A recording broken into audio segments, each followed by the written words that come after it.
थोड़ा बेहतर से समझते हैं इसको। हमारे साथ हर्षवर्धन रुंगटा, सीईओ रुंगटा सिक्योरिटीज भी जुड़ गए हैं। हर्ष, स्वागत है आपका अपना फाइनेंस मिनिस्टर में।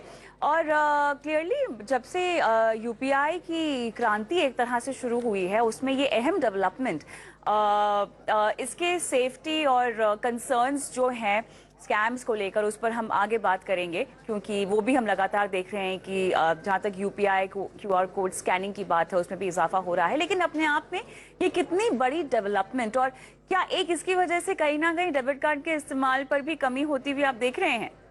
जी हाँ कविता, एब्सोल्युटली राइट। इनफैक्ट अगर हम देखेंगे ये एक बहुत प्रोग्रेसिव स्टेप है और ये बहुत टाइम से ड्यू हो चुका था। सो आई एम हैप्पी कि ये इंट्रोड्यूस कर दिया गया है। और धीरे धीरे आपने सही कहा कि डेबिट कार्ड या आपको एटीएम कार्ड्स की भी शायद ज़रूरत ना पड़े। अभी आज की तारीख में सब कुछ इलेक्ट्रॉनिकली आपके मोबाइल फ़ोन और भीम ऐप के थ्रू हो सकता है। तो गोइंग फर्दर इसमें आप जैसे अनुराग भी बता रहे थे कि आपको एटीएम कार्ड में जो स्किमिंग होता था, मान लीजिए आपको कार्ड आप एटीएम मशीन में डालते हैं, वहाँ पे बार बार हम बहुत सारी ना अलर्ट्स देखते थे कि भाई उसमें मशीन में कार्ड को क्लोन करने के लिए भी कुछ आता है वहाँ पर। तो ये सारी चीज़ें निकल जाएगी सारी और बहुत कन्वीनियंट हो जाएगा। दूसरी जो हम बात कर रहे हैं कि आप मल्टीपल आप बैंक ए के साथ आपका अकाउंट है और आप दूसरी बैंक के साथ दूसरी बैंक की एटीएम से अगर पैसा निकालना चाहते हैं, तो ये सारा जो प्रोसेस है बहुत सीमलेस हो जाएगा और it will be very convenient. आपको उतने ही कार्ड कोई भी ग्राहक को अपने पॉकेट में लेके घूमने की भी जरूरत कम पड़ेगी। बिल्कुल।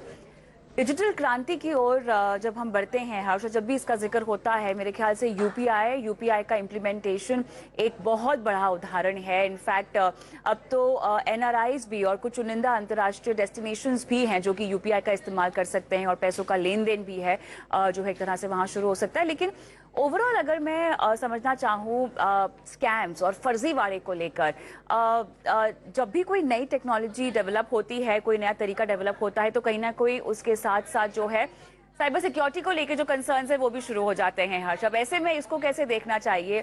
सावधानी आपको बरतनी पड़ेगी, लेकिन कैसे? सावधानी तो आपको बरतनी है ही, उसमें कोई डाउट नहीं है। सो पहले आपके जब पॉकेट में एक डेबिट कार्ड या एटीएम कार्ड आप लेके जाते थे, अब आपको ये डर था कि जब आप एटीएम मशीन में अपना कार्ड डालते हैं उसकी यहाँ वहाँ पे या तो क्लोनिंग हो रही है या कुछ हो रहा है।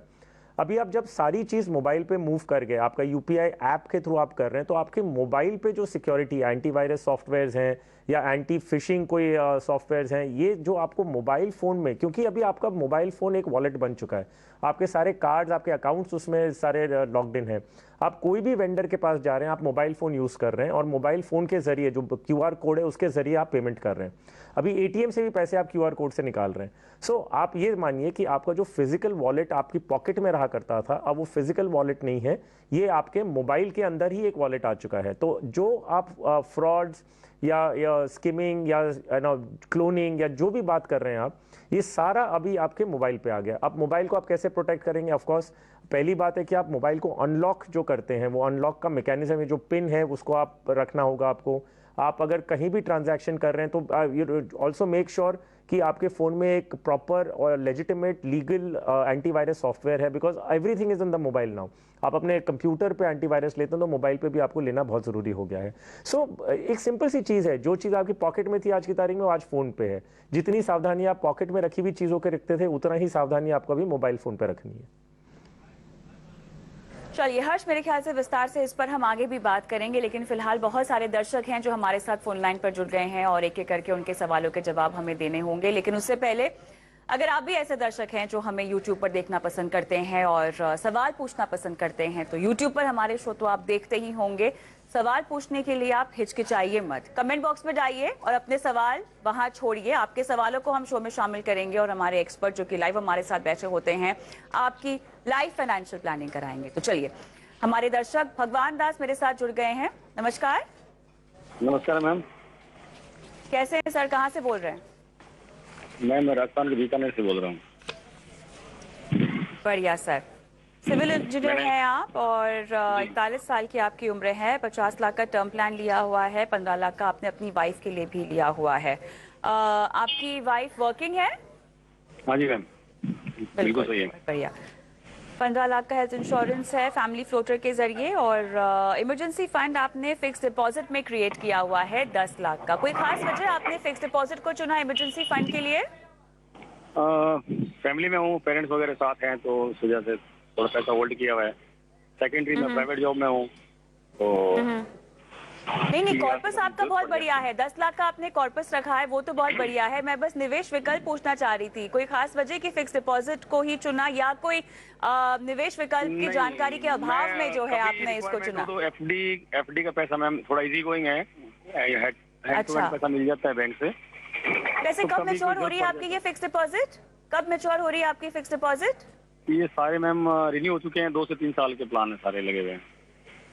अच्छा, तो आपने स्टैगर्ड फिक्स डिपॉजिट की है, या जिसको हम कहते हैं जी, स्टेप जी, फिक्स जी। डिपॉजिट की है? बहुत बढ़िया। जी जी जी। चलिए, ऊंची ब्याज दरों में ये आपने बहुत फायदेमंद काम किया है। आगे चलकर हमारे एक्सपर्ट से भी इसके बारे में विस्तार से बात करेंगे, बाकी तमाम दर्शकों को भी समझाएंगे कि फिक्स डिपॉजिट पर जो फिलहाल ऊंची ब्याज दरें मिल रही है, अगर इसका फायदा आपको उठाना है तो किस तरह से समझदारी से एफडी में अपने पैसे आपको लगाने चाहिए। लेकिन भगवान दास जी, लगभग 1.25 लाख रुपए आपके पीपीएफ में है।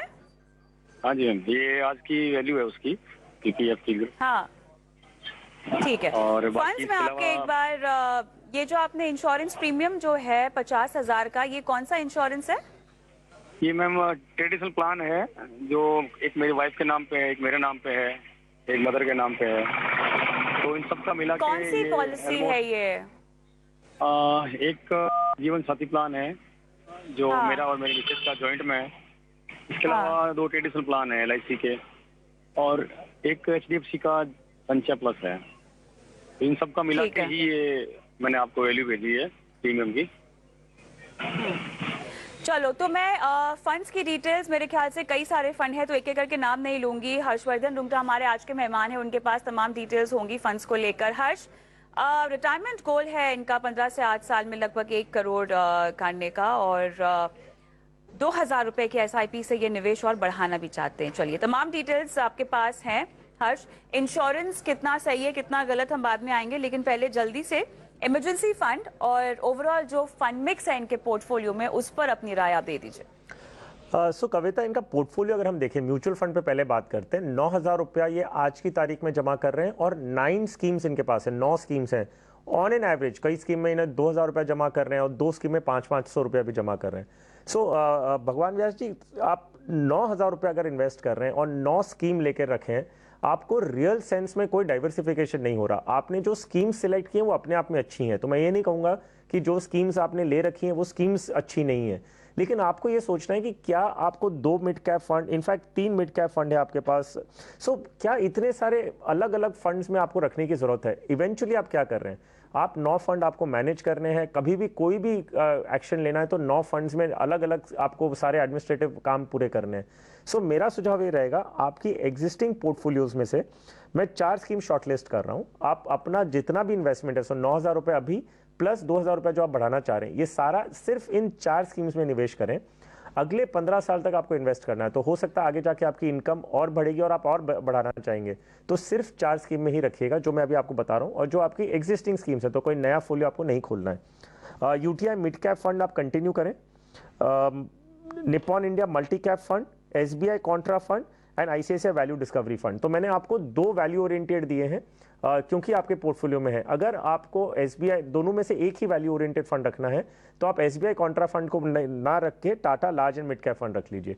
तो आप सिर्फ 4 फंड्स में निवेश करें, और आगे जाते हुए भी अगर कोई SIP बढ़ानी तो इन्हीं 4 में बढ़ाइएगा। बाकी जो स्कीम्स हैं उनमें से आप रिडेम्पशन करके इन 4 में कंसोलिडेट कर लीजिए। चलिए हर्ष, धन्यवाद, आपने काफ़ी विस्तार से तमाम बातें समझाई, और उम्मीद करते हैं कि हमारे जो दर्शक हैं उनको भी ये बातचीत समझ में आई हो। अखिल शर्मा, क्या मेरे अगले दर्शक मेरे साथ फोन लाइन पर हैं? जी मैडम। हाय अखिल, कैसे हैं आप? बस बढ़िया है मैडम। धन्यवाद, आपने अपना सवाल हमें भेजा। अखिल, आपकी उम्र बताएंगे आप मुझे? मेरी मैडम 35 ईयर्स एज है मैडम। ओके, कब से कर रहे हैं आप ये इन्वेस्टमेंट इन फंड्स में?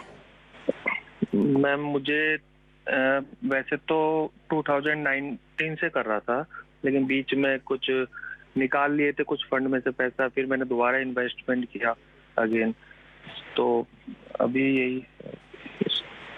ठीक, निवेश आप कितने रकम से बढ़ा पाएंगे? क्योंकि आपने देखिए, अच्छी बात यह है आपके पूरे पोर्टफोलियो में कि आपने काफी इसको लक्ष्य के हिसाब से बनाया हुआ है, ठीक है। लेकिन इसमें अगर आपको ये कहा जाए कि अपनी निवेश राशि को आपको बढ़ाना है, तो क्या आप इस वक्त कर पाएंगे मौजूदा समय में? हाँ मैडम, 10% से इंक्रीज कर सकता हूँ मैं ये।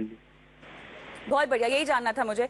हर्ष, आपके पास आऊंगी सीधा। आईसीआईसीआई प्रू का मल्टी कैप है, कोटक इमर्जिंग इक्विटी है, एसबीआई का स्मॉल कैप, निपॉन इंडिया का स्मॉल कैप है इनके पास, और एसबीआई का कॉन्ट्रा फंड भी है। हर्ष, क्या और कोई फंड जोड़ने की जरूरत है, क्योंकि पोर्टफोलियो वाइज ये काफी बेहतर तरीके से डाइवर्सिफाइड मुझे दिखाई दे रहे हैं पोर्टफोलियो में। सो कविता, और कोई तरह की स्कीम जोड़ने की जरूरत नहीं है। 4-5 स्कीम इनके पास ऑलरेडी एसआईपी के जरिए है। उसके अलावा ये एचडीएफसी फोकस फंड में लमसम किए हुआ है, इनका एचडीएफसी बैलेंस फंड भी है। सो आई थिंक स्कीम्स और जोड़ने की जरूरत नहीं है। सिर्फ एक चीज ध्यान रखिए, स्मॉल कैप में इनका 2 स्कीम्स हैं। सो फंड मैनेजमेंट पर्सपेक्टिव से अगर देखें तो स्मॉल कैप में फंड मैनेजर का इन्वॉल्वमेंट बहुत ज़्यादा होता है, और आइडेंटिफाइंग द राइट कंपनीज वो भी ज़रूरी होती है। तो उस लिहाज से अगर ये 2 फंड मैनेजर्स को अपना पैसा दे रहे हैं तो ठीक है। सिर्फ स्मॉल कैप में कितना इन्वेस्ट करना है ये इन्हें रिविजिट करना होगा। ये टॉपिक पे इन्हें वापस सोचना होगा कि इन्हें इतना रुपया जो ये कर रहे हैं 5,000 रुपया महीने का, इन्हें स्मॉल कैप में करना है कि नहीं। वैल्यूएशन पॉइंट ऑफ व्यू से और small cap is more volatile. मैं इनके सवाल के जरिए बाकी सब दर्शकों को भी जवाब दे रहा हूं कि स्मॉल कैप एक थोड़ा फ्लेवर ऑफ द सीजन बन चुका है, जिसमें क्योंकि पास्ट रिटर्न्स हमने करीबन 30% एनुअलाइज रिटर्न देख रहे हैं, तो कई निवेशक ऐसे हैं जो स्मॉल कैप का रिस्क को समझते नहीं है, और वो सिर्फ क्योंकि पास्ट में इतना अच्छा रिटर्न मिला है तो आप वही देख के आज की तारीख में स्मॉल कैप में अपना एलोकेशन बढ़ा रहे हैं। तो ये एक कंसर्न है जो मैं चाह रहा हूं कि सारे जो अपने दर्शक हैं जो स्मॉल कैप में इन्वेस्ट करने की सोच रहे हैं या बढ़ाने की सोच रहे हैं, सिर्फ वैल्यूएशन और एसेट एलोकेशन देखिए कि आपका कैसे आपको एलोकेट करना है between large, mid and small cap. सिर्फ पास्ट रिटर्न्स देके मत करिए, क्योंकि हो सकता है कि आगे जाके बहुत ज़्यादा वॉलेटाइल हो, और कोई भी अगर मार्केट करेक्शन होता है तो जितनी तेज़ी से स्मॉल कैप बढ़ाए उतनी तेज़ी से घटेगा भी। तो क्या आपके पास वो रिस्क एपिटाइट है और आप क्या स्मॉल कैप को समझते हैं, तभी उसका एलोकेशन आप बढ़ाइए या शुरू करिए। जी जी, चलिए अखिल, जहां तक आपके मिड कैप स्मॉल कैप में एक्सपोजर को लेकर बात है, हमने इस शो पर पहले भी कई बार इस पर चर्चा की हुई है। तो मेरे ख्याल से जब आप अक्रॉस मार्केट कैप्स डाइवर्सिफिकेशन की बात करते हैं, आपसे गुजारिश करूंगी कि आप हमारे पुराने शोज देखें जहां पर हमने विस्तार से इस पर बात की, और हर्ष जो आपको अभी समझाने की कोशिश कर रहे थे शायद आप बेहतर तरीके से समझ पाए। मेरे पास समय कम है, लेकिन मेरे आखिरी दर्शक अभिजीत कोलकाता से फोन लाइन पर मेरे साथ, इनसे बात करनी होगी। अभिजीत, हाय, गुड इवनिंग, धन्यवाद अपना सवाल हमें भेजने के लिए। 2.5 करोड़ 15 साल में आपको चाहिए।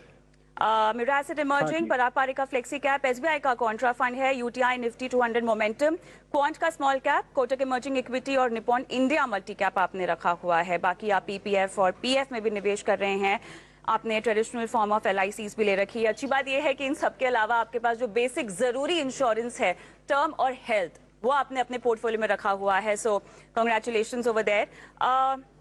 अभी तक आपने 8 लाख रुपए निवेश किए हैं, जिसकी मार्केट वैल्यू 12 लाख रुपए है। और ओवरऑल पोर्टफोलियो मिक्स पर चलिए आपकी सलाह ले लेते हैं हर्ष से। हर्ष, निवेश पर्याप्त है फिलहाल? फंड्स थोड़े से ज्यादा अग्रेसिव बट वेल डाइवर्सिफाइड। जी, आप कुछ कह रहे हैं? नहीं, सो कविता, स्कीम्स 7 स्कीम है टोटल में इनके पास, और जो अलग अलग कैटेगरी की है। सो आई थिंक इन्हें कोई भी बदलाव वैसे करने की जरूरत मुझे नहीं लग रही है कि भाई इन्हें, और एलोकेशन जो हम बात कर रहे थे लार्ज, मिड, स्मॉल, इनके पास फैक्टर बेस्ड बीटा फंड भी है, इनके पास स्मॉल कैप है। So I think allocations are fine. कोई बदलाव करने की वैसे मुझे जरूरत नहीं लग रही।